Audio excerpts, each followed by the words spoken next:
లూకాసు వార్త 2వ అధ్యాయం 36, 37, 38 వచనాల్లో ఉన్నటువంటి మాటను మనం చదువుకుందాం. మరియు ఆషేరు గోత్రికురాలును పెనుయేలు కుమార్తె అయిన అన్న అను ఒక ప్రవక్తి ఉండెను. ఆమె కన్యాత్వము మొదలు 7 ఏండ్లు పెనిమిటితో సంసారము చేసి బహుకాలము గడిచినదై 84 సంవత్సరములు విధవరాలై ఉండి దేవాలయము విడువక ఉపవాస ప్రార్థనతో రేయింబగళ్ళు సేవ చేయుచుండెను. 38వ వచనం. ఆమె కూడా ఆ గడియలోనే లోపలికి వచ్చి దేవుణ్ణి కొనియాడి యెరూషలేములో విమోచన కొరకు కనిపెట్టుచున్న వారందరితో ఆయనను గూర్చి మాటలాడుచుండెను. దేవునికి స్తోత్రం కలుగును గాక. ఎవరి స్త్రీ? అమ్మ అంటున్నారు కొంతమంది. అంత నోరు తిరగని పేరు ఏమి కాదు ఇది. ఎవరు? అన్న అనేటువంటి స్త్రీ. గమనించండి పిల్లరా, ఇప్పుడు ఈమె కొరకు మనం చూసినటువంటి పరిచయం ఏంటంటే ఈమె ఆషేరు గోత్రము నుండి వచ్చింది అని ఈ మొట్టమొదటి పరిచయంలో మొట్టమొదటి మాటగా మనం చూస్తున్నాం. ప్రతి మాటలో మరలా ఇంకొక మాట, ఇంకో 2వ మాట, ఇంకో 3వ మాట అన్నట్టుగా ఉంటాయి. మీరు చాలా జాగ్రత్తగా వినాలి. దేవునికి స్తోత్రం కలుగును గాక. అయితే పిల్లరా, ఆషేరు అన్న మాటకు అర్థం ఏంటంటే భాగ్యము అని అర్థం, లేక సంతోషము అని అర్థం, లేక ఆనందము అని అర్థం.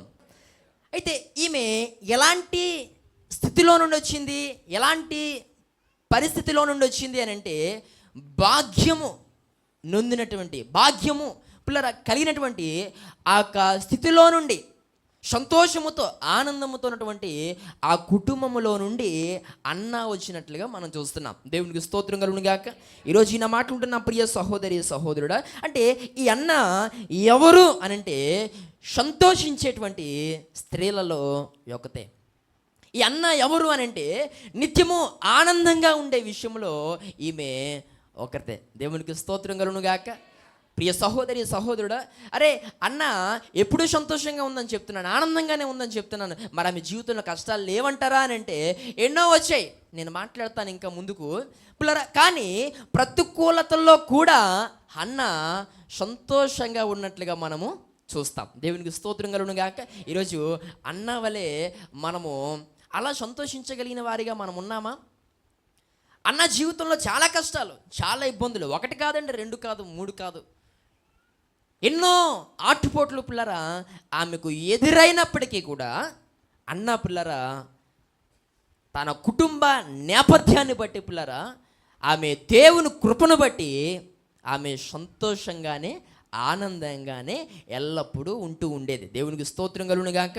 ఈరోజు ఈయన మాట్లాడుతున్న ప్రియ సహోదరి సహోదరుడు, ఫిలిప్పీయులకు రాసిన పత్రిక 4వ అధ్యాయం 4వ వచనంలో పౌలు మహాశయుడు ఈ విధంగా తెలియజేస్తున్న మాట మనకు కనబడుతూ ఉంది. చదువుదాం. అపోస్తలుడైన పౌలు ఫిలిప్పీయులకు రాసిన పత్రిక 4వ అధ్యాయం 4వ వచనం. ఎల్లప్పుడూ ప్రభునందు ఆనందించుడి, మరలా చెప్పుదును ఆనందించుడి. దేవునికి స్తోత్రం కలుగును గాక. నీలాటోడికి నీలాటి దానికి ఒకసారి చెప్తే అర్థమవుతుంది. అందుకే దైవజనుడు ఒక్కసారి చెప్పి మరలా చెప్తున్నాను, నువ్వేం చేయాలి? ఆనందించాలి. కొందరు అనుకుంటారు పౌలు గారికి అలాగుంది అనుకుంటారు కదా. ఇలా మేం చెప్పినా మీరు అలాగే అనుకుంటారు. ఆనందించండి అని అంటే ఆనందించాలా?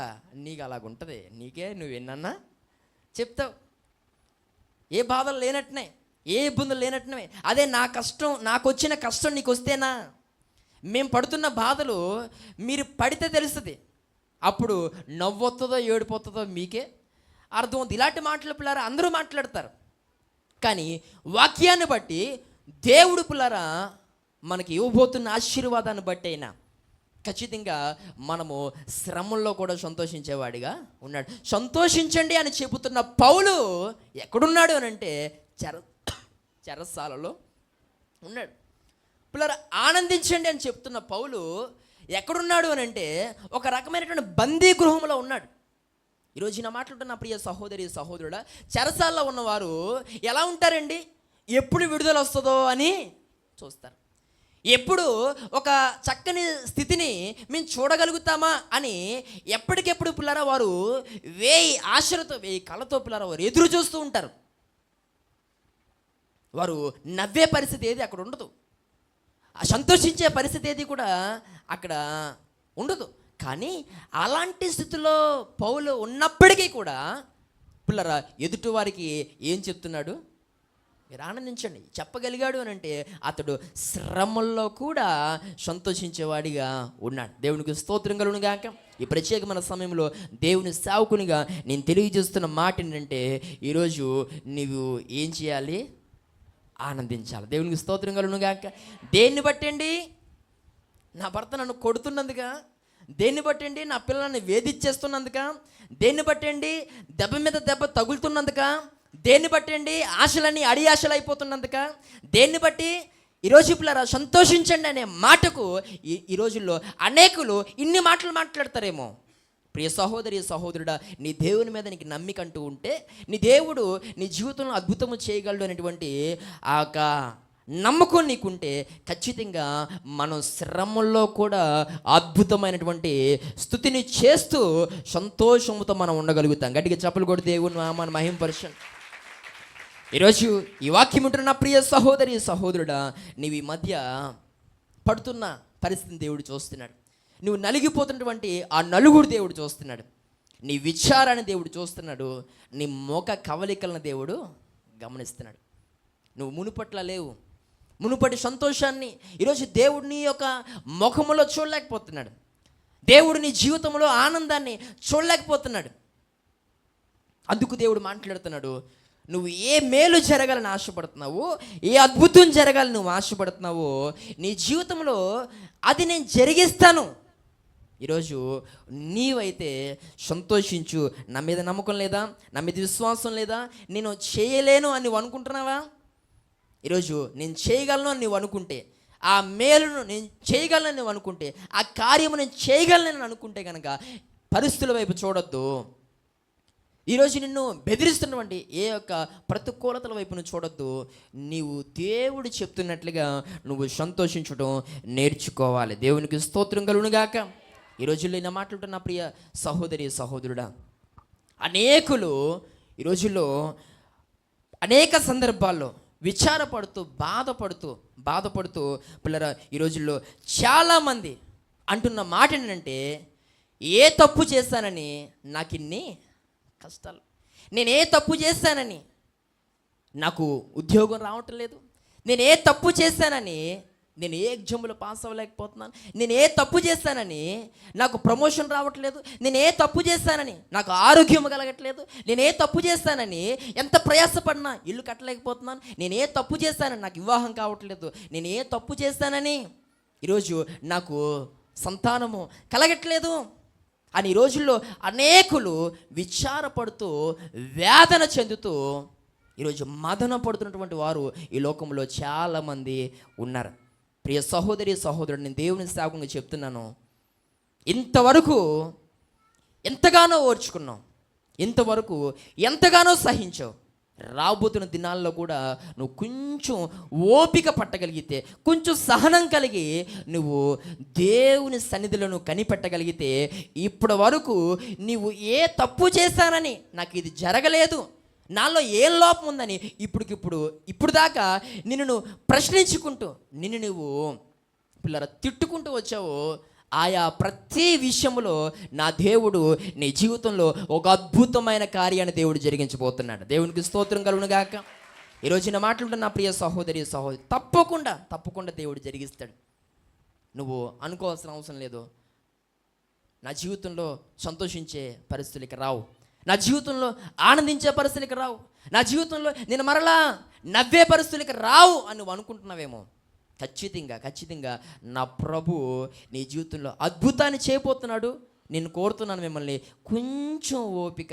ఇప్పుడు దాకా ఓపిక పట్టావు కదా, ఇప్పుడు దాకా కనిపెట్టావు కదా, ఇప్పుడు దాకా నువ్వు చేయాల్సిన ప్రయత్నాలన్నీ చేసావు కదా, ఇంకొంత సమయం నువ్వు ఓపిక పట్టగలిగితే నా దేవుడు అసాధారణమైన కార్యం, ఒక అద్భుతమైన కార్యం నీ జీవితంలో తప్పకుండా దేవుడు జరిగించబోతున్నాడు. దేవునికి స్తోత్రం కలుగును గాక.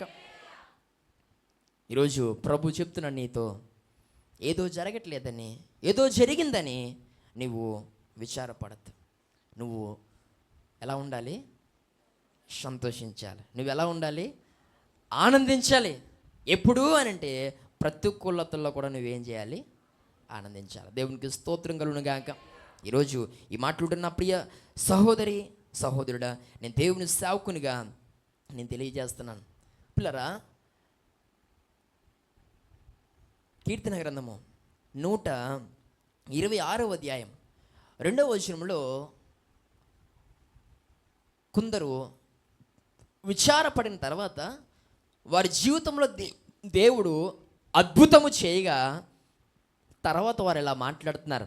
ఏమని అని అంటే, మనము కల కనిన వారి వలె నుంటిమి, మన నోటి నిండా నవ్వుండెను, మన నాలుక ఆనందగానముతో నిండి ఉండెను. అప్పుడు యెహోవా వీరి కొరకు గొప్ప కార్యములు చేస్తానని అన్యజనులు చెప్పుకుందరు. దేవునికి స్తోత్రం కలుగును గాక. పుల్లరా, దేవుడు చేస్తున్న అద్భుతం వారికి ఎలాగుందంట, ఒకానొక రోజు కలలాగా. అంటే మేమేనా? వారెవరు? ఇశ్రాయేలు ప్రజలు. ఏమైంది అని అంటే, వారు చెరలోనికి వెళ్ళిపోయినప్పుడు వారి పరిస్థితి చాలా భయంకరం అయిపోయింది. వారు అప్పుడు అనుకున్నారు, మేము మరలా ఆనందించగలమా, మేము మరలా సంతోషించగలమా అని వారు అనుకునేవారు. కానీ ఒకానొక దినము దేవుడు ఒక అద్భుతమైన విడుదల వారి జీవితానికి ఇవ్వగా, ఒక అద్భుతమైన కార్యము దేవుడు వారి జీవితంలో చేయగా, వారు ఆ సమస్యలను బయటకు వచ్చేసి ఇప్పుడు వారు అనుకుంటున్నారట, ఇదంతా ఎలాగుంది, ఒక కళలాగా. నీ జీవితంలో కూడా ఇలాంటి కళ నీవు ఒకటి చూడబోతున్నావు, అనుభవించబోతున్నావు. దేవునికి స్తోత్రం కలుగును గాక. చాలామంది రాత్రులు తెక్కనెత్తారండి కళ్ళలో.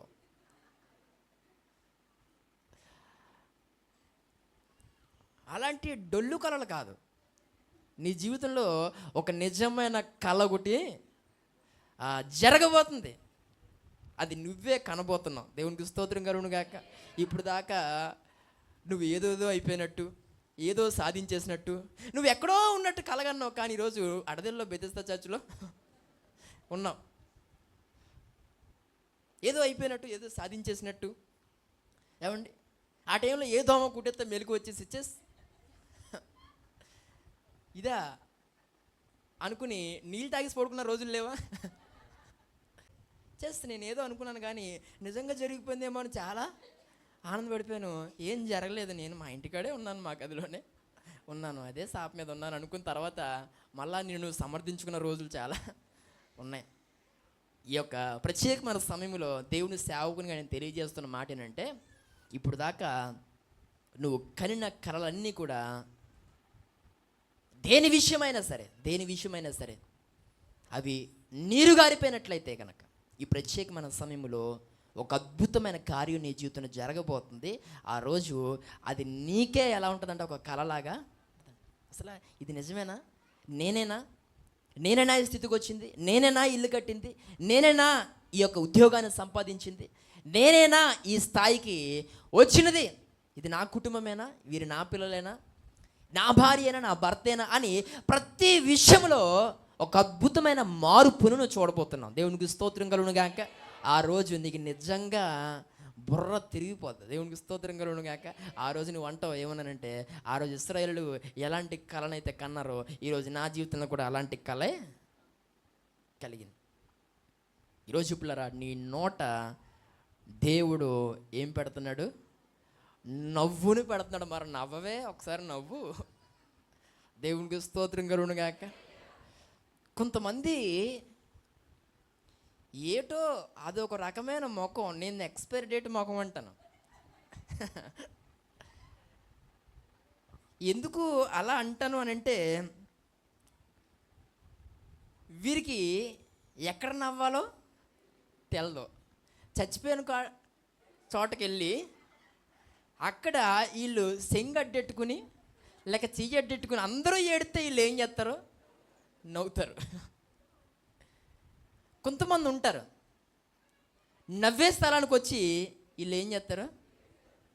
ఎవడో పోయినట్టుగా ఏడుస్తారు. ఇవి అయ్యో రకమైన అవతారాలు. అంటే సందర్భాన్ని బట్టి ఎక్కడ ఎలా ఉండాలో కొంతమందికి తెలియదు. కొంతమంది నవ్వేస్తారు, తెగ నవ్వు వచ్చేది వాళ్ళకి. ఎవరన్నా కాలు జారి పడిపోతే వాళ్ళకి ఓహో నవ్వు.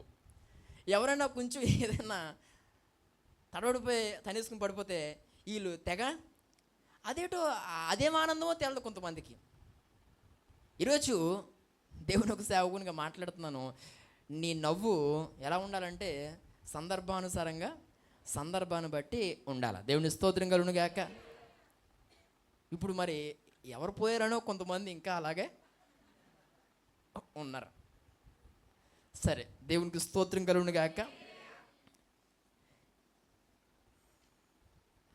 దేవుడు మాట్లాడుతున్నాడు, ఇశ్రాయేలీయుల యొక్క జీవితంలో వారు నోట నవ్వు ఉంచినట్లుగా నేను నీ జీవితంలో ఏం చేయబోతున్నాను? నేను నీకు నవ్వును అనుగ్రహించబోతున్నాను. యోబు కూడా అదే మాట అంటాడు. యోబు గ్రంథం 8వ అధ్యాయం, యోబు గ్రంథం 8వ అధ్యాయం 22వ వచనంలో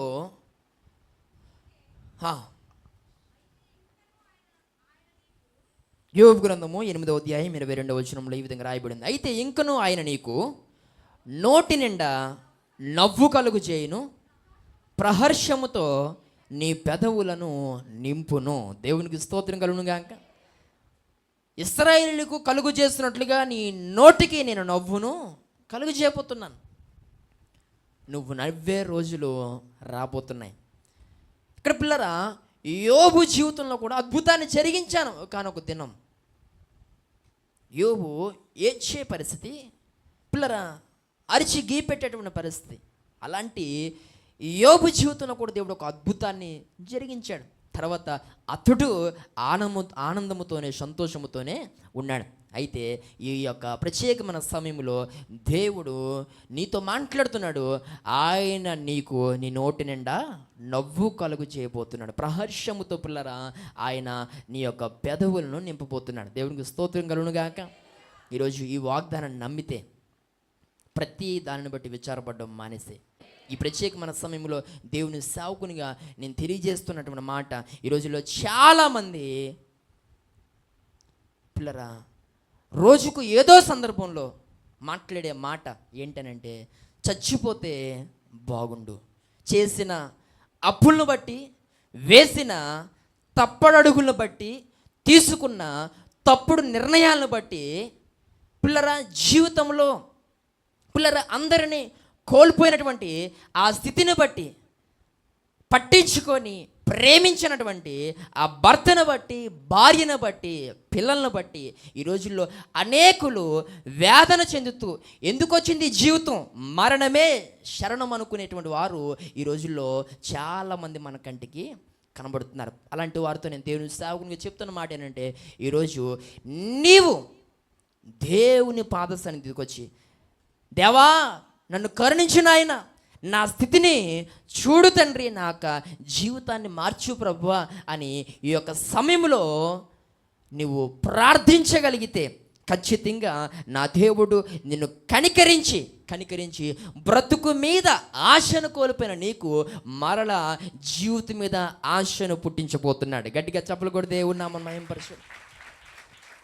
ఈరోజు దేవుడు కోరుతుంది ఏంటంటే, నువ్వు ఇలాంటి మాటలన్నీ మానేసి నువ్వు నవ్వాలంతే. దేవునికి స్తోత్రం కలుగును గాక. నువ్వు ఆనందంగా ఉండాలంతే.